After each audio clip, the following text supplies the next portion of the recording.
안녕하세요.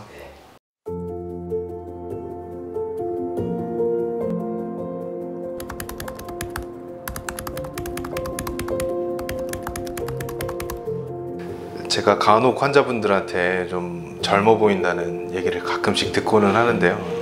생각보다 나이나 경력은 조금 있는 편입니다. 치과 대학을 나와서 이제 인턴 레지던트까지 다 하고 이제 나와서 개원가에서 페이 닥터도 했었고 이제 개원한 지도 좀 됐기 때문에 사실상 이제 보이는 것보다는 이제 경력도 조금 있는 편이고요. 경력보다도 이제 대학병원에서 수련을 했었던 이런 경험이 좀 풍부하기 때문에 그런 거를 다 감안을 한다면은 안심하고 이제 저한테 진료를 받으실 수 있는 정도라고 생각은 듭니다.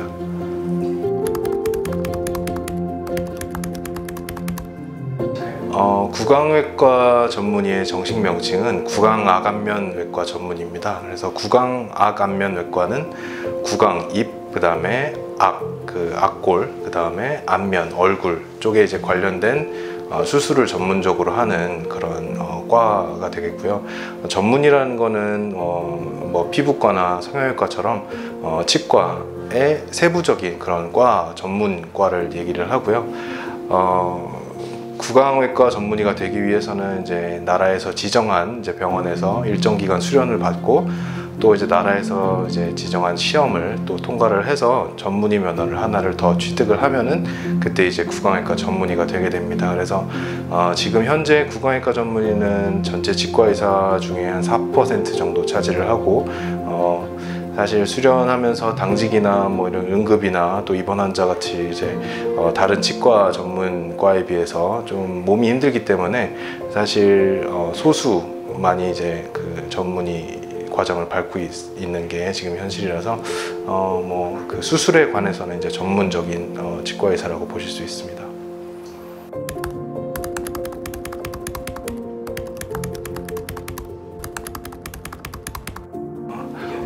오스템이라는 제품은 이제 국산 회사 중에 하나인데요. 일단 인지도가 일단 가장 높은 편입니다. 그래서 오스템뿐만 아니라 이제 국내에 이제 많은 임플란트 회사들이 있는데 다들 어느 정도 학문적으로 검증이 됐기 때문에 일단은 출시가 된 제품들입니다. 그래서 어느 게 제일 좋다 이런 거를 말하기는 힘들고요. 사실 우리나라 국산 제품 오스템 말고도 이제 외산 제품도 많이 있고 뭐 다양한 회사들이 있지만 사실 임플란트가 뭐가 좋냐, 어떤 게 제일 가장 뭐 튼튼하냐 이런 거보다 누가 어떻게 잘 심냐 이게 제일 중요한 거라서 잘 심는 그 치과에서 심는 임플란트가 가장 좋은 임플란트라고 할 수 있습니다.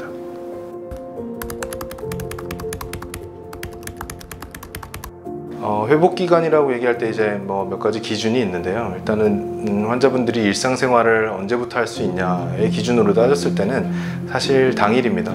그리고 회복 기간 중에서도 또 이제 임플란트 픽스처라 그래서 안에 뿌리 부분을 심는 게 언제냐에 따라서 또 회복을 한다고 얘기를 할 수 있는데 그 심는 기간은 또 당일인 경우가 대부분 많습니다.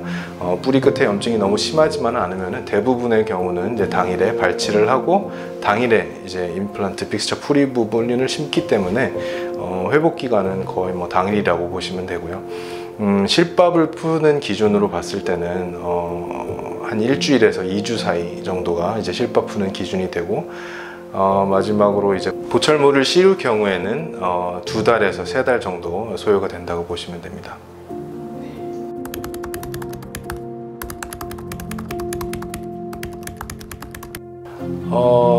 일단은 오시는 날 첫날 이제 임플란트 시술 수술을 받으시게 되고요. 그다음에 소독을 받으시고 실밥 풀으시고 그 다음에 보철물 올리기 위해서 이제 본을 뜨고 그다음에 보철물 올라가는 거죠. 5번이면은 이제 보철물까지 올릴 수 있습니다.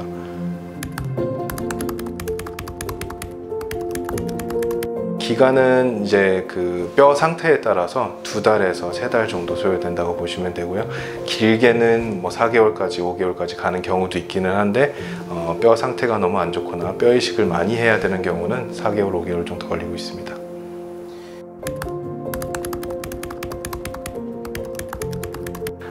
사실 임플란트가 이를 뽑는 과정의 반대 과정인데요. 이를 뽑는 과정보다 오히려 덜 아픈 건 사실입니다. 왜냐하면은 치아를 뽑을 때는 치아에 신경이 있어서 그거를 이제 끊어내는 과정에서 찌릿한 통증도 있고 아프기도 하지만, 임플란트가 들어가는 과정에서는 사실 마취만 잘 돼 있으면은 사실 통증이 거의 없습니다. 마취하는 과정 자체도 저희 병원에서는 이제 무통 마취기를 사용을 하고 있기 때문에 환자분들이 처음에 오셨을 때부터 이제 임플란트를 심고 나가실 때까지 최대한 통증이 없으시게끔 이렇게 저희가 도와드리고 있습니다. 그래서 통증은 사실 거의 많이 없는 편입니다.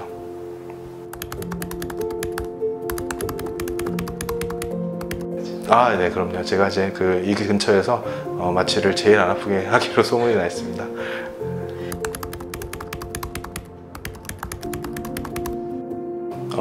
모든 경우에 그 뼈 이식이 필요한 것은 아니고요. 이제 임플란트를 둘러싸고 있는 뼈가 부족한 경우에만 뼈 이식을 하게 됩니다. 예를 들어서 발치한 날 당일에 즉시 식립을 하는 경우, 이런 경우에는 이제 뿌리 부분에 뼈가 부족하기 때문에 뼈 이식을 조금 해야 되고요. 그 다음에 상악동 고리식술이라 그래서 위턱에 위쪽에 있는 임플란트를 심을 때 뼈가 이제 얇은 경우, 부족한 경우에는 상악동 쪽에 이제 고리식을 하면서 임플란트를 심어야 되는 경우가 있습니다. 이제 그런 경우에서만 사실 필요한 경우에만 뼈 이식을 하시면 됩니다.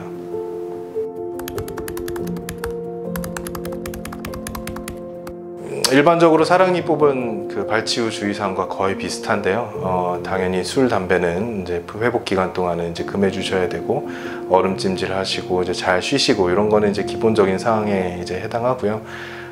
이제 뼈 이식을 한 경우, 초기 고정력이라 그래서 이제 임플란트를 심었을 때 처음에 얼마나 뼈가 단단하게 굳어 있냐, 요 정도에 따라서 그쪽으로는 가급적 씹으시지 않는 게 좋은 때가 많습니다. 그래서 수술한 부위로 씹으시지 않는 것만 정도만 추가되고, 나머지는 사실 발치한 후의 주의사항과 거의 동일하게 됩니다.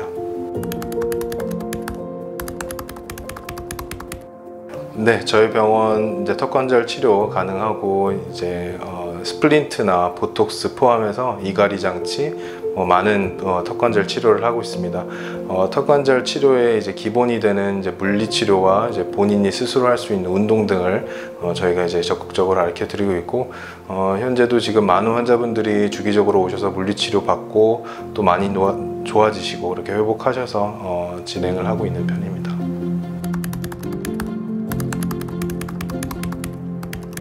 예, 물리치료 장비가 있는데 저주파 레이저를 이용한 이제 찜질 같은 장치가 있고요. 그 다음에 전기 자극을 하는 그런 장치들이 있어서 대부분 초점은 이제 근육의 힘을 조금 풀어주는데 초점을 맞추는 그런 장치가 있습니다.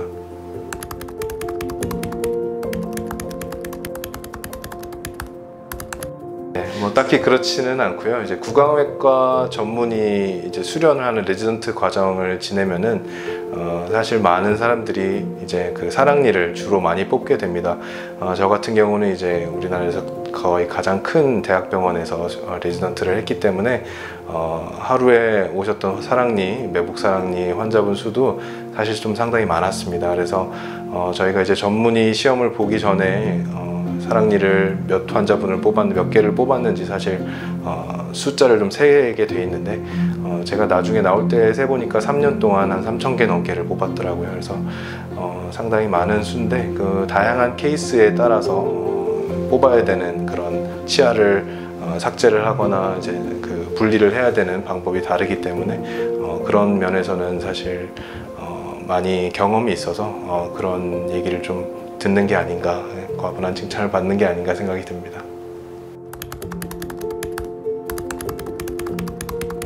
남동탄에서 유일한 구강외과 전문의가 상주하는 병원이기 때문에 외과적인 치료, 그런 불편감을 확실히 덜어줄 수 있다는 그런 장점이 있는 그런 병원이라고 생각을 합니다.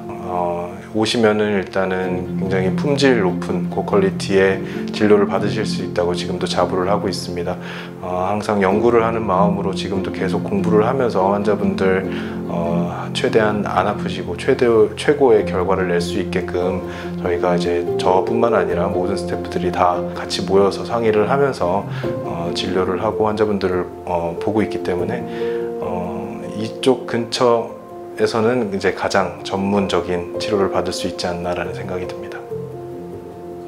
임플란트에 관한 이제 다른 질문이나 아니면은 다른 치과 진료에 대한 사소한 질문이라도 있으시면은 댓글로 남겨주세요. 제가 성실히 답변을 해드리겠습니다.